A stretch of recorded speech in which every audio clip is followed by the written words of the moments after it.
நீட்டையில் இந்த மாதிரி without lining பப் sleeve தைக்கணும்னா உங்கள் ஸ்லீவ் ஹைட்டை விடையும் ஒரு 1.5 இன்ச் அடிஷனலாக ஹைட் சேர்த்துடுங்க. அதே போல் உங்கள் மடித்து போட்டு நம்ம ஆஃப் ஸ்லீவ் வித் எவ்வளோ வைப்போமோ அதை விடையும் ஒரு 2 இன்ச் அடிஷனலாக வித் இந்த பப்புக்காக நம்ம வித் அடிஷனலாக சேர்த்துக்கலாம் சுருக்கு வைக்கிறதுக்காக.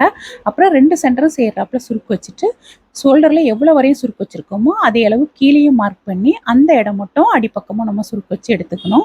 எடுத்துட்டு நான் வந்து 1.5 இன்ச் அகலத்தில் பார்டர் எடுத்திருக்கேன். லைனிங்கோட நல்ல பக்கமும் பார்டரோட நல்ல பக்கம் சேர்த்துச்சு 1/2 இன்ச் கேப்பில் தையல் போட்டு லைனிங் பக்கமாக திருப்பி அமுக்கடி போட்டு 2ஐயும் சேர்த்து படிமான தையல் போட்டுட்டு அப்புறமா ஸ்லீவோட அடிப்பக்கத்தில் லைனிங் கிளாத்தோட நல்ல பக்கத்தை வச்சு 1/2 இன்ச் கேப்பில் இதே போல் தச்சு எடுத்துகிட்டு வரலாம்.